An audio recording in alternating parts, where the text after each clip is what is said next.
के दूसरे सत्र में हम जो सभी एकत्रित हुए हैं और विशेष रूप से जो राम प्रेमी अभी हमारे साथ जुड़े हैं, उन सभी का हार्दिक स्वागत है। हम जो चर्चा कर रहे थे, मैंने आपसे निवेदन किया था कि श्लोक नंबर 22, छठे अध्याय का श्लोक नंबर 22 आप देखेंगे तो कहते हैं कि ये जो सब हम कर रहे हैं, ये जो आपको यहाँ पर भगवान बता रहे हैं कि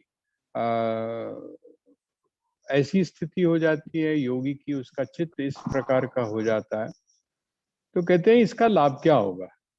क्योंकि हमारी जो सामान्य दृष्टि है वो लाभ और हानि को लेकर जरा ज्यादा चलती है।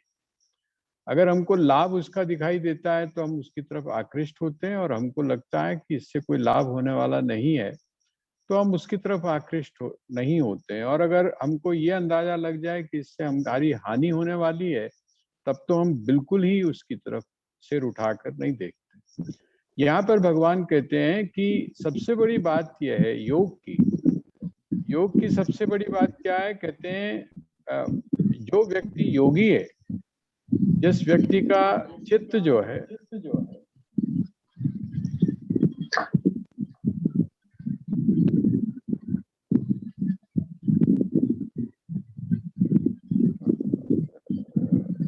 जिसका चित्त स्थिर हो चुका है, ऐसे ऐसे योगी को दुख की प्राप्ति नहीं होती, अर्थात वो दुखी नहीं होता है। बहुत आवाज आ रही है, प्लीज किसके सेट से आ रही है ये जरा म्यूट कर लीजिए आप।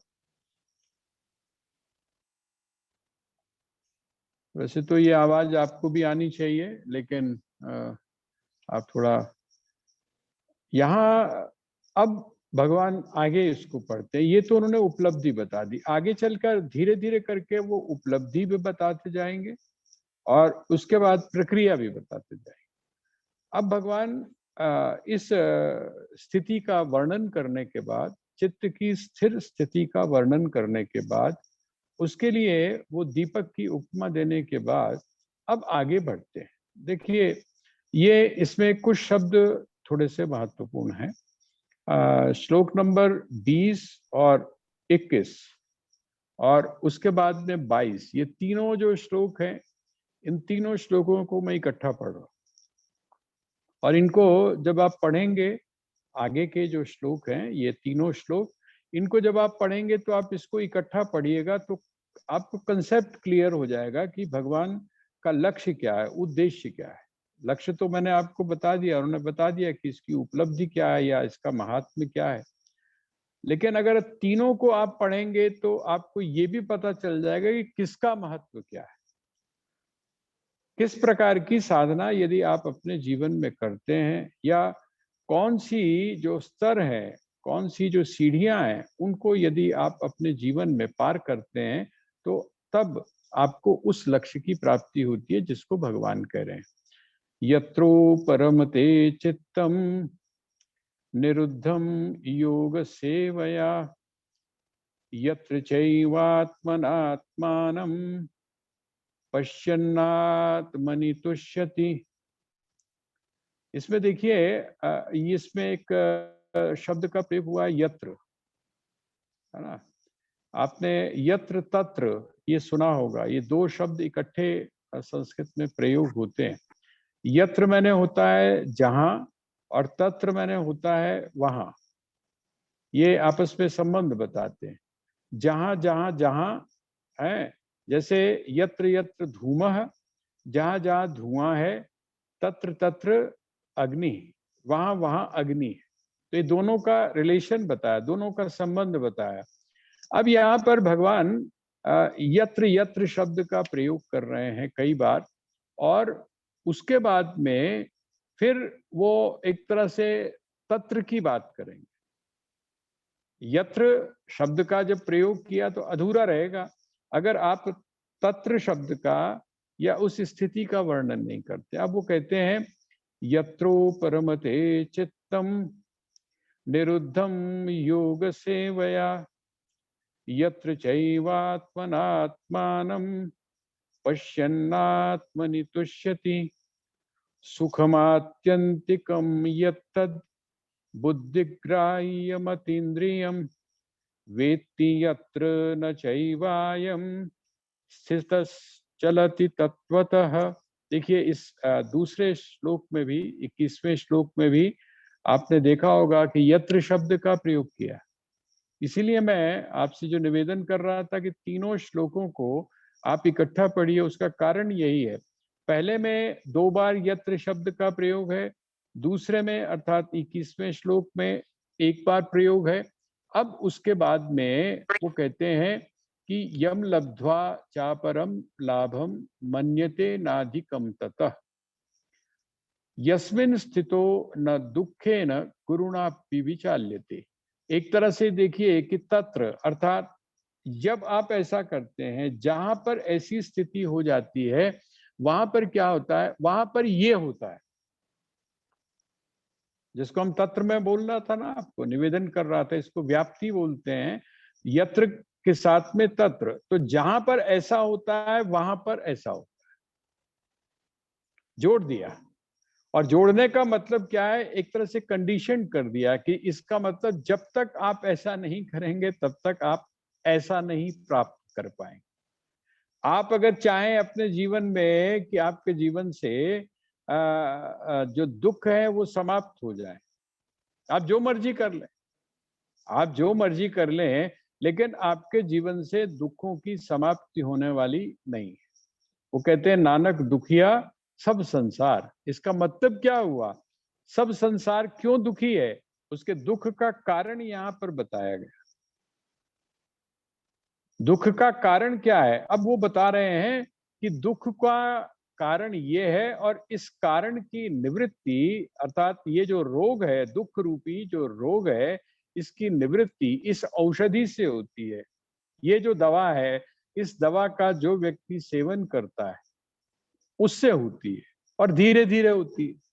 ऐसा भी मत आप सोचिए कि आज आप दवाई खा लें, आपको डोज कितना बताया, आपको ये बताया 1 गोली सुबह खानी है और 1 शाम को खानी।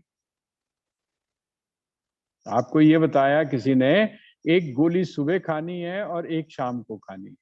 अच्छा सच सच बताइए, वो जो अगर उसमें 30 दिन का कोर्स है तो कितनी हो गई, वो 60 गोलियां हो गई। और वो जो 60 गोलियां हैं वो अगर आप 1 दिन में खा लें तो क्या होगा, मामला उल्टा हो जाएगा, है ना। हम लोग क्या सोचते हैं, हम सोचते हैं कि 1 ही दिन में खा लो, और जब 1 दिन में खाते हैं तो उसका नुकसान होता है। उसका कारण क्या है, जो उसका प्रोसेस है, जो उसकी प्रक्रिया है, जो वैद्य हमको बता रहे हैं। आप स्टेप बाय स्टेप जाएंगे आगे योग के अंदर, आप छलांग नहीं लगा सकते जब तक एक चीज परिपक्व नहीं हो जाती है, जब तक एक चीज पक नहीं जाती है तब तक आप आगे नहीं जाएंगे।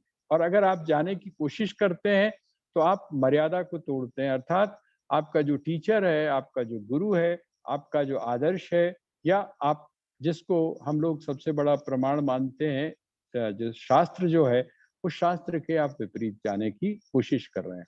तो यहाँ वो कहते हैं यत्रोपरमते चित्तम निरुद्धम योग सेवया।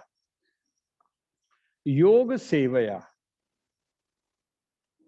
आपने गुरु सेवा की बात तो सुनी होगी, आपने माता पिता की सेवा की भी बात सुनी होगी, आपने बड़ों की सेवा की भी बात सुनी होगी, है ना। लेकिन वो जो सेवा है, वो सेवा आपको इससे, ये वाला जो शब्द है, इससे बड़ी जल्दी समझ में आ जाए। हम लोग सेवा का मतलब क्या समझते हैं, हम लोग सेवा का अर्थ आमतौर पे देखिए, सेवा का अर्थ होता है जिस समय आप किसी कामना से रहित होकर कोई भी कार्य किसी के लिए करते हैं तो वो सेवा होता है। आप आश्रम आए, आप गुरु स्थान पर आए, आप अपने बड़ों के सामने आप ये कहें कि लो जी असी ते इन्ना सब कुछ किया लेकिन साडा ना एक बार भी नहीं लिया किसी ने, है ना। शादी में जब आप जाते हैं तो आपने कहा कि चलो जी अब जाके मैं तो कैसा किचन का काम मैं संभाल लांगी, आपने किचन का काम संभाल लिया। और जिस समय वो शादी वगैरह सब खत्म हो गई, उसके बाद में आपको क्या रहता है अंदर, आपको ये रहता है कमाल दी गल है, सारा इतना अच्छा किचन की मैंने व्यवस्था की, और आप चाहते हो कि रोज आपको थोड़ा थोड़ा डोज डोज जो है वो मिलता रहे।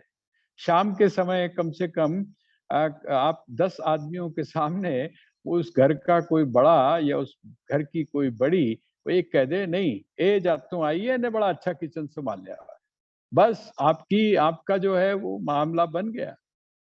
वो कहते नहीं, सेवा का अर्थ ये नहीं है ना। सेवा का अर्थ क्या है? सेवा का अर्थ है बिल्कुल लोगों के वैसे गले उतरती नहीं है ये बात, साइलेंट रूप से। अगर आप सेवा को गणित के साथ में जोड़ लेते हैं, सेवा का भी अगर कोई गणित है तो वो सेवा नहीं रहती। मुझे अभी तक ध्यान है, हमारी जो दादी थी उनके उनके जीवन में मैंने देखा, उनके जीवन में भी देखा था, मोहल्ले में जान पहचान में जहां पर भी अपने रिश्तेदारों में वो जाती थी तो वो क्या करती थी, उनकी सबसे बड़ी ड्यूटी थी। और जब वो आती थी तो घर वाले लोग समझ जाते थे कि अच्छा बेबे जी तुसी तंदूर फाड़ लो। आप अंदाज लगा सकते हो, शादी अगर गर्मी में है और तंदूर के ऊपर जो आदमी खड़ा हुआ है, तंदूर वाला नहीं है वो, है ना, वो हमारी दादी जो थी वो तंदूर पे खड़ी होती थी, और तंदूर पे खड़े होने के बाद में वो करती क्या थी, साथ में नींबू लेके जाती थी और चीनी लेके जाती, खास करके लड़कियों की शादी में।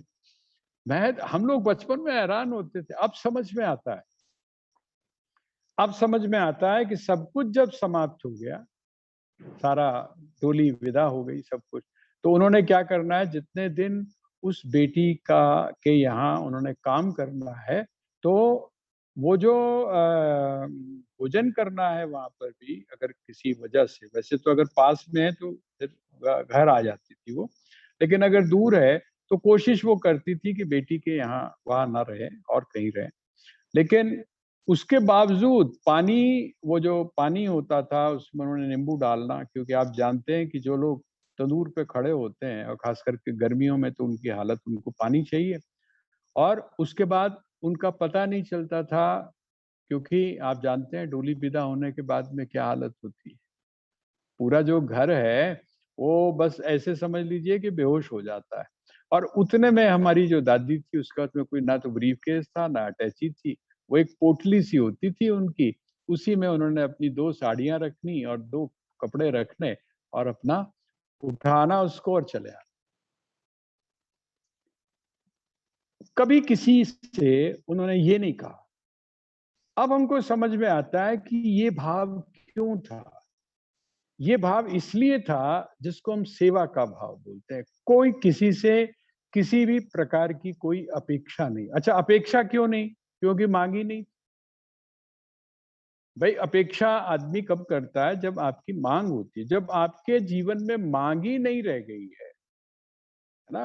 आप 19 साल की उम्र जब थी तो हमारे पिताजी और हमारी बुआ जी बस 2 थे। उसके बाद में हमारे दादाजी की डेथ हो गई। डेथ होने के बाद में उन्होंने अपनी, और हमारे पिताजी बताते थे कि उनकी जो बड़ी माँ थी, मतलब ताई, हमारे पिताजी की जो ताई थी, ये मैं इसलिए आपको बता रहा हूँ कि जिस समय हम इन सारी चीज़ों को सुनते हैं तो हमको ये लगता है कि नहीं, ये सिर्फ आइडियल नहीं है, ये सिर्फ बात की बात नहीं है, बल्कि लोग इसमें जीते हैं, लोगों ने इसमें जिया है, और जीने के बाद में उन्होंने ठप्पा लगाया कि ये सिर्फ बात की बात नहीं है, बल्कि ये बड़ा व्यावहारिक जीवन है। और उसके बाद जिस समय ये सब हो गया, कोई उनको था ही नहीं।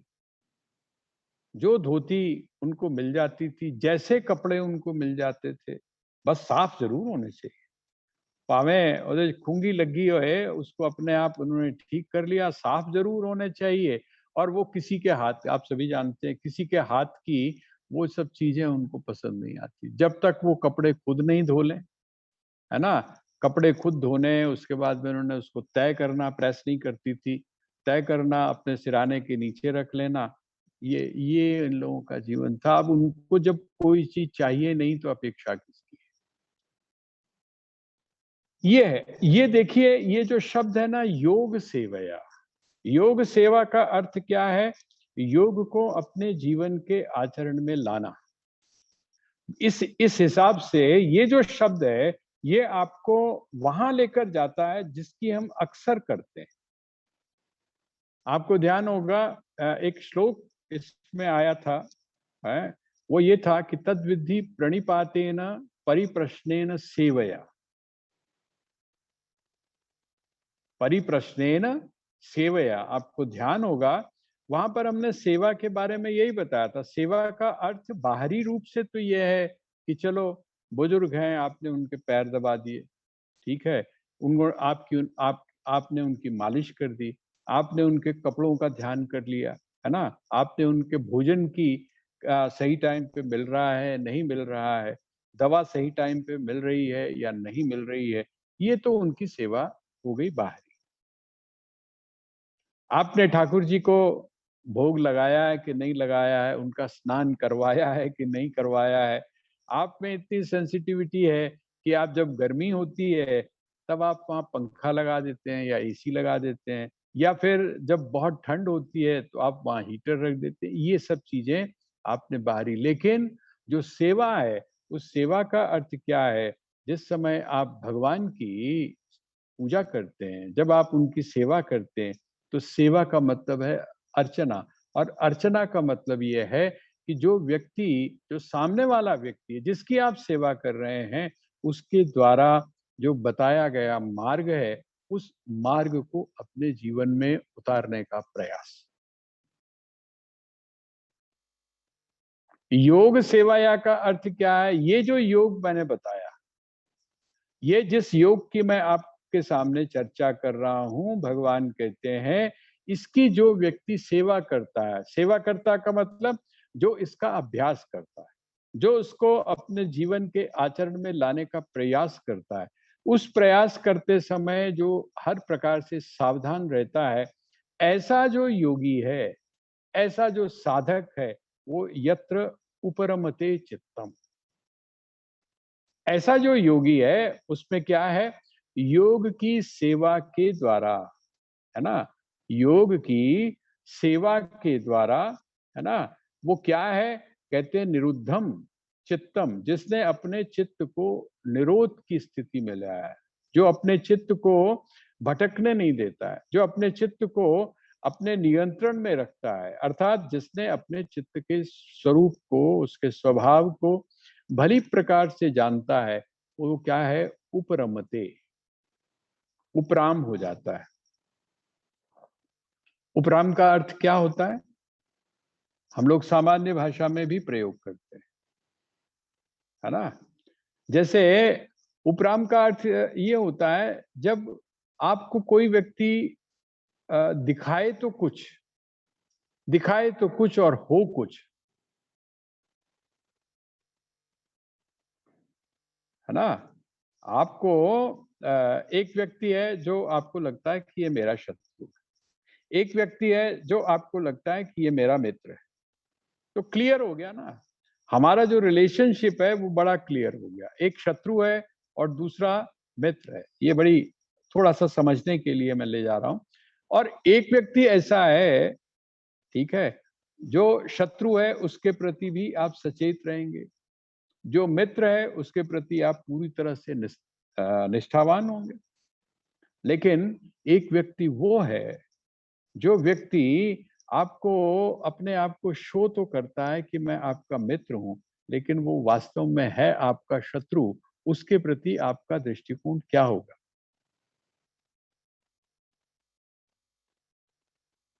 उसके प्रति आपका दृष्टिकोण क्या होगा? मैं अभी आपको, आप देखिए, श्रीमद् भगवत गीता को जब आप पढ़ते हैं तो आप अपने जीवन के साथ में उसको जोड़ते चलिए, और जब आप उसको अपने जीवन के साथ में जोड़ना शुरू करेंगे तो कई बातें सहज रूप में, स्वाभाविक रूप में स्पष्ट हो जाती। जैसे आपका आपका एक शत्रु है, ठीक है, आप जब उसकी तरफ देखेंगे तो आपका भाव क्या होगा? आपका जो मित्र है, आप उसकी तरफ देखेंगे तो आपका भाव क्या होगा? और एक ऐसा व्यक्ति है जो आपका मित्र है मित्र बनता है, लेकिन है आपका शत्रु, उसके प्रति आप देखेंगे तो आपके मन में क्या भाव आएगा। इन तीनों को जब आप कंपैरिजन करेंगे तो वो जो बीच वाला है, जो बीच वाला है, जो दिखाई तो अपने आप को शो तो करता है मित्र वाला, लेकिन वो जो उसका व्यवहार आपके पास साथ में शत्रु वाला है, आप क्या कहते हैं, उपरामता का अर्थ होता है। मैं उन्हें मुंह नहीं लगाना चाहता। अगर बड़ी सिंपल भाषा में प्रयोग किया जाए, उपरामता का अर्थ है कि नहीं, मुझे मुझे उससे कोई लेना देना नहीं। ना वो मेरी शत्रु की स्थिति में आता है, ना वो मेरी मित्र की स्थिति में आता है। अब आप देखिए, श्री कृष्ण जो है, श्री कृष्ण की दुश्मनी ना तो दुर्योधन के साथ है, उनकी दुर्योधन के साथ में कोई व्यक्तिगत दुश्मनी नहीं, व्यक्तिगत शत्रुता नहीं।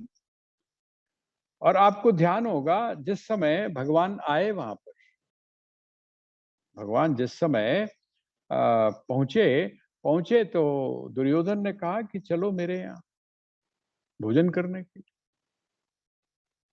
पंजाबी होंदा था की कहंदा, उसका जवाब क्या देता? पंजाबी कहंदा मैं कोई इतने रोटी खाना है। लेकिन भगवान ने बड़ी सौम्यता से जवाब दिया, तर्क पूर्वक जवाब दिया। उनका देखो दुर्योधन दो के यहाँ खाया जाता है, दो स्थितियों में व्यक्ति खाता है। या तो व्यक्ति का जिसके साथ बहुत प्रेम हो, व्यक्ति उसके यहाँ खाता है, और या फिर बहुत विवशता हो, बहुत भूख लगी हुई हो, ठीक है, सामने वाले ने कह दिया कि भाई भोजन कर लो, अब आपको भूख लगी हुई है, भूख शांत करनी है, पता नहीं अगला कब मिलता है, तब आप करते हैं।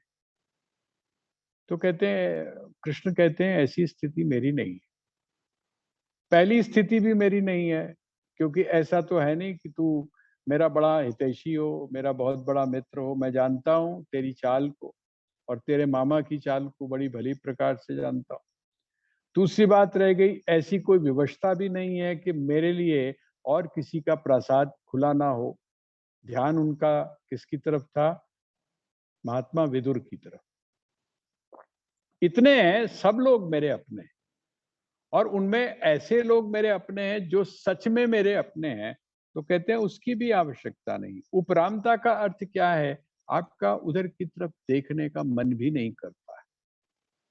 अब यहाँ पर हम उपरामता को क्या देखेंगे, क्या किस अर्थ में लेंगे?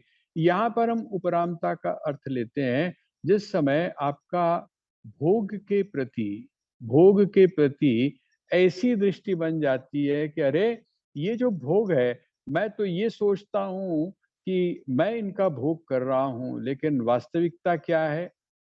ये मुझको रस दे रहे हैं, लेकिन ये मुझको रस नहीं दे रहे हैं, ये तो मेरे जीवन को नष्ट कर रहे हैं। महाराज भर्तृहरि ने, उनका वैराग्य शतक है, 3 शतक है, उनके राजा थे ना, राजा थे तो उन्होंने 3 शतक, शतक का मतलब होता है 100 श्लोक। जिस समय किसी भी रचना में 100 श्लोक होते हैं तो उसको हम शतक बोलते हैं। अब वो जो शतक हैं 3 हैं, एक है वैराग्य शतक, एक है उनका राजनीति से संबंधित नीति शतक, और एक है उनका जिसको हम श्रृंगार शतक बोलते हैं, क्योंकि राजा थे तो श्रृंगार भी है उसमें। तीनों चीजें हैं। लेकिन जब आप उनका वैराग्य शतक पढ़ते हैं तो वहां बड़ा स्पष्ट उन्होंने कहा है, भोगा न भुक्ता वयमेव भुक्ता, भोगा न भुक्ता वयमेव भुक्ता। अर्थात भोग जो है, भोगों का उपभोग मैंने नहीं किया, बल्कि मैंने, जैसे खाना है होता है, जैसे भोग करना होता है, कहते मैंने उनको नहीं भोगा। वास्तविकता बिल्कुल इससे उल्टी है, वो जो भोग थे उन्होंने मेरे को भोगा। और तृष्णा न जीर्णा वयमेव जीर्णा, तृष्णा न जीर्णा वयमेव जीर्णा। कहते हैं तृष्णा जो है वो जीर्ण नहीं हो। तृष्णा जो है मतलब जिसको हम बोलते हैं ना भूख, या जिसको हम बोलते हैं विषयों की प्यास, वो कहते हैं वो कम नहीं हुई, बल्कि क्या हो गया? वयमेव जीर्णा, हम ही क्या हो गए। अब जीर्ण शब्द का अर्थ अगर हम सीधा सीधा लगाएं तो हम ये भी कह सकते हैं कि जो तृष्णा है वो बूढ़ी नहीं हुई और हम क्या हो गए, हम बूढ़े हो गए।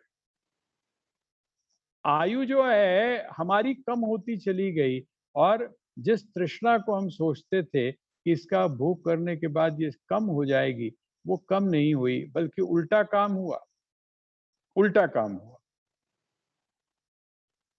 खुजली जो है ना, खुजली जो त्वगेंद्रिय है, उस त्वगेंद्रिय, जिस समय आप खुजली की करेक्टर को देखते हैं तो आपने देखा होगा हल्की सी आपको खुजली हुई और खुजली वो इतनी ऐसी, उसमें खुजली को करने में बड़ा आनंद आता है। और कभी कभी तो हम क्या करते हैं, खुजलाते खुजलाते खुजलाते हम अपनी जो चमड़ी है उसको छील भी लेते हैं और उसमें से खून भी बहने लगता है वो दुखद है। वो कल आपको आपको नुकसान भी दे सकता है, कल आपके लिए वो बड़े रोग के रूप में भी खड़ा हो सकता है। लेकिन होता क्या है, वो जो उस समय का जो आनंद है, वो कहते हैं बिल्कुल यही स्थिति है इन विषयों के भोग की। तो जिस व्यक्ति की उपरामता, उपरामता मतलब भोग के प्रति बिल्कुल उसका ध्यान ही नहीं जाता है, भोग को जिसने निरर्थक अनुभव कर लिया है, यत्र चैवात्मनात्मानं पश्यन् आत्मनि तुष्यति,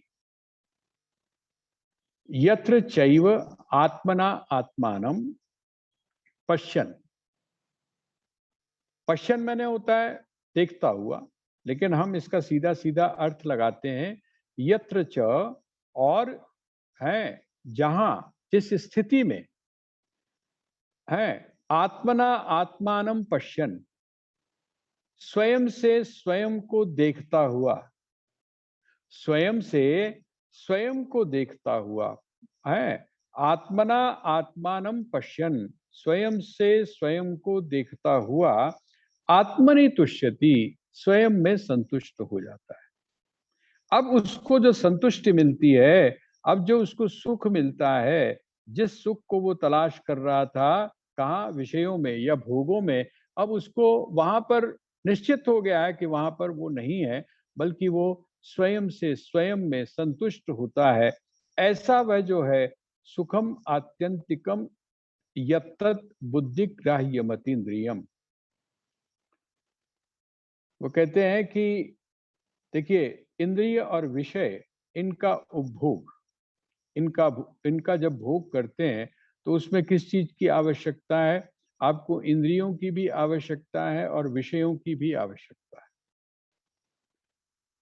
जिसको आप इंद्रिय सुख बोलते हैं, इंद्रिय सुख आपको किससे मिलेगा? आपको इंद्रिय सुख तो तभी मिलेगा जब आपके पास में इंद्रिय हो और उस इंद्रिय का जो वश है, वो विषय जो है वो भी सामने हो, और वो भी सामने नहीं हो बल्कि दोनों का संयोग हो, और उन दोनों के संयोग में आपका चित्त भी, आपका मन भी वहां पर जुड़ा हुआ हो, आपके मन के अंदर ये भावना बनी हुई हो कि ये मेरे लिए उपयोगी है, तब क्या होता है, कहते हैं तब आप इंद्रिय सुख को प्राप्त करते हैं।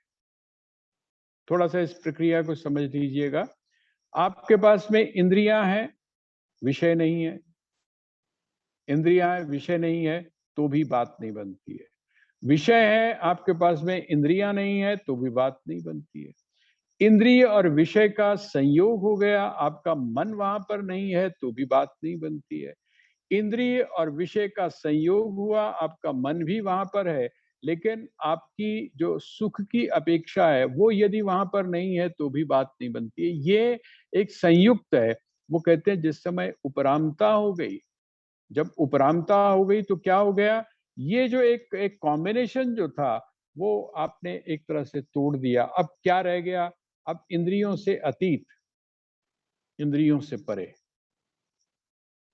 क्या कोई ऐसा सुख है जो इंद्रियों से परे है, जिसमें हमको इंद्रियों की आवश्यकता नहीं?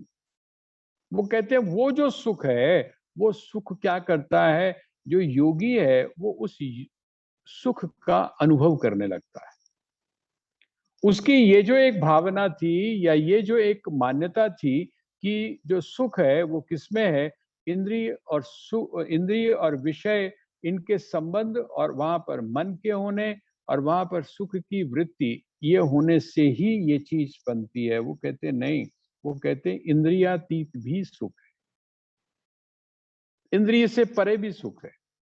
जैसे आप बोलते हैं ना कि जब तक दो हाथ से ताली नहीं बजती तब तक आवाज नहीं होती। हमारी जो सामान्य धारणा है, लौकिक धारणा तो यही है ना कि जो ताली है वो दोनों हाथ से बजती है, आप ऐसा बोलते हैं। लेकिन आपने सुना होगा कि जो अध्यात्म है, अध्यात्म में एक शब्द को क्या कहा जाता है कि वो शब्द जो है वो ऐसा है जिसके लिए दूसरी ताली की आवश्यकता नहीं, मतलब दूसरे हाथ की जरूरत नहीं।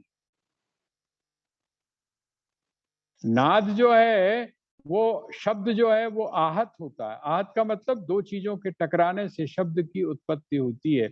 लेकिन जो शब्द का मूल है, आपने उस शब्द को जरूर सुना होगा, अनाहत नाद बोलते हैं। कुछ लोग अनाहत बोलते हैं, कुछ लोग अनहत बोलते हैं, बात वही है। अब ये जो अनहत है, अनहत का मतलब क्या है कि दूसरी ताली की आवश्यकता नहीं है, वो मूल शब्द है। कहते हैं इसी तरह से जो सुख है, उस सुख के लिए किसी इंद्रिय की, उसके विषय की, उसके संबंध की, इन सब चीजों की आवश्यकता नहीं है। इंद्रियों से परे अर्थात बिना इंद्रियों के भी आपको सुख की अनुभूति होती है। आप कहेंगे कैसे होती है? आप ये बोलेंगे, सोच सकते हैं कि कैसे होती है आपके जीवन का अनुभव है। वेदांत के ग्रंथ कहते हैं कि आपके अपने जीवन का अनुभव है। जब आपकी इंद्रियां नहीं होती, जब आपके विषय नहीं होते, उस समय आपको भी सुख की अनुभूति होती है। और वो कब होती है? जिसको आप सुषुप्ति अवस्था बोलते हैं, जिसको आप गाढ़ी निद्रा बोलते हैं। वो जो गाढ़ी निद्रा है, उस गाढ़ी निद्रा में ना तो आपकी इंद्रियां होती हैं और ना वहां पर कोई विषय होता है, ना आपका वहां पर मन होता है। लेकिन उसके बावजूद आप जिस समय उठते हैं तो आप क्या कहते हैं? मैं बड़े सुख पूर्वक सोया। वहां पर भी सुख की अनुभूति हुई। कहते हैं इसी तरह से इंद्रियातीत, यहाँ पर वो कहते हैं सुखम आत्यंतिकम यत्तद् बुद्धिग्राह्य मतीन्द्रियम वेत्ति यत्र न चैवायम स्थितश्चलति तत्वतः। कहते हैं, अब वो देखिए ना, यत्र यत्र यहाँ पर भी लगा हुआ है, तो यत्र को आप पूरे श्लोक के साथ में जोड़ लीजिए। यत्र अर्थात जहां पर सुखम आत्यंतिकम, वह जो आत्यंतिक सुख है। आत्यंतिक का अर्थ क्या हुआ? आत्यंतिक का अर्थ हुआ सदैव रहने वाला। जिस समय दुख की निवृत्ति हो गई, सर्व प्रकार के दुख की निवृत्ति हो गई, वो दुख भी चला गया जिसके साथ में सुख जुड़ा हुआ है, या सुख रूप जो दुख है वह भी। तो कहते हैं जिस समय उसकी निवृत्ति हो गई तो आपको कैसा हुआ?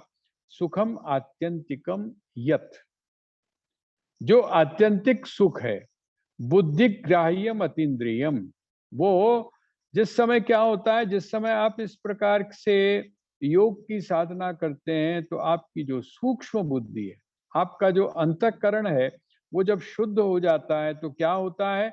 अतीन्द्रियम, अतीन्द्रिय जो बुद्धि है, अतीन्द्रिय बुद्धि का मतलब सत्वगुण से संपन्न जो बुद्धि है, उसके द्वारा जो पकड़ा जाने वाला, उसके द्वारा जो ग्रहण करने वाला, अब उसके लिए किसी बाह्य इंद्रिय की आवश्यकता नहीं है, बल्कि अंतःकरण जो आपका शुद्ध हो चुका है, शुद्ध बुद्धि के द्वारा वो जो पकड़े, वेत्ति यत्र न चैवायम। ठीक है, कहते हैं वेत्ति, वेत्ति मैंने होता है जानना, है ना? वेत्ति यत्र न च एव अयम, इसका मतलब यह हुआ कि वह जो योगी है वो इस स्थिति में बैठकर, इस स्थिति में स्थित होकर वो क्या करता है? वो तत्वतः, तत्वतः, ये देखिए तत्वतः इंपॉर्टेंट है। तत्वतः जो है, तत्वतः, तत्व, ये दो शब्द हैं, तत् और त्व। ये तत् क्या है? तत् मैंने होता है वह है। आप जब संस्कृत पढ़ते हैं तो संस्कृत में मैंने आपको बताया था कि तत्त्वमसि, जिस समय आप इसका अर्थ लेते हैं, तत् मैंने क्या होता है, वो न तो सह है और न सा है। संस्कृत में सह का अर्थ होता है वह पुरुष और सा का अर्थ होता है वह स्त्री, लेकिन ना वो स्त्री है ना वो पुरुष है, अर्थात वो क्या है, तत् है। तत् का मतलब हुआ नपुंसक, ना स्त्री है ना पुरुष है, और हम उसको ये भी कह सकते हैं कि वो पुरुष भी है और स्त्री भी है, उसमें दोनों ही समाये हुए हैं। वो दोनों है और दोनों नहीं भी है, उसको बोलते हैं तत्। तो कहते हैं तत्, आगे फिर क्या बोला, त्व। आप देखेंगे ना, ये जो तत्वतः लिखा हुआ है, इसमें जो, जिसको आप आधा कहते हैं, ये आधे दो हैं। त जो है आधे दो हैं। आप लिख कर देखिएगा, त हलंत कर दीजिए, तत्, ठीक है। उसके बाद में त्व मैंने होता है भाववाचक, त्व मैंने होता है भाववाचक। जैसे पुरुष है, उस पुरुष से क्या बनता है, पुरुषत्व, तो आगे त्व लग गया ना, इसका मतलब पुरुषत्व। यहाँ पर तत्वतः का अर्थ क्या है, वो जैसा है उसको उसी रूप में जानना। जब आप कहते हैं ना कि तत्व की अनुभूति, तत्व का ज्ञान, उस तत्व का ज्ञान का अर्थ क्या है, तत्व ज्ञान का अर्थ ये है कि तत्वतः जिसको हम बोलते हैं, आपने एक जगह भगवान ने एक बात कही है, भगवान कहते हैं कि जो व्यक्ति जो मेरे कर्मों को और मेरे जन्म को तत्वतः जान जाता है, श्री कृष्ण ने क्या कहा, उन्होंने कहा कि जो मेरे कर्म को, जन्म कर्म च मे दिव्यम एवं यो वेत्ति तत्वतः, तत्वतः जान जाता है। तत्वतः जानने का मतलब क्या है, वो मुझको जैसा मैं हूं, जो वास्तव में हूं, उसको उस रूप में जो जान जाता है। तो यहां पर इसका अर्थ क्या हुआ, कहते हैं जो व्यक्ति तत्वतः जान जाता है, किसको जान जाता है, कहते हैं ये जो अवस्था है, इस अवस्था में पहुंचकर जो असलियत को, जान जाता है, जो सत्य को जान जाता है, वो क्या है, कहते हैं स्थितस् चलति तत्वतः। वो जो है, वो उसमें जो स्थित है, वो क्या है, वो कभी अचलति, वो चलायमान नहीं। जो तत्वतः जान जाता है वो चलायमान नहीं होता। अब देखिए, योग की, जैसे जिस समय आपकी अंतःकरण की वृत्ति किस रूप में हो गई, कहते हैं जैसे कि दीपक जो है वो हिलता नहीं है, वो एक जगह टिक गया, और जब वो टिक गया तो उसको वो चीज दिखाई देनी शुरू हो गई जो अभी तक दिखाई नहीं दे रही थी, और जब उसने उस चीज को जो अभी तक दिखाई नहीं दे रही थी, दिखाई किसी रूप में दे रही थी, और वो था कुछ, और जब उसको असलियत दिखाई देनी शुरू हो गई, तब क्या हुआ, ऐसा जो व्यक्ति है वो अचलति, वो फिर चलायमान नहीं होता है। हम कब तक चलायमान होते हैं, हम कब तक चलाए, दूसरों की बातों में हम कब तक आते हैं। हम लोग जो है, आप खुद सोचिए, कई लोग होते हैं कान के बड़े कच्चे होते हैं, बहुत सारे लोग हैं जो कान के बड़े कच्चे हैं, एक ने कुछ बात कह दी, उसकी बात मान ली, दूसरे ने, ऐसे लोग जो है। लेकिन जिस व्यक्ति ने स्वयं, कहते भाई जात तो मैं अपनी अखा नाल ना वेख ला, मैं नहीं मानता,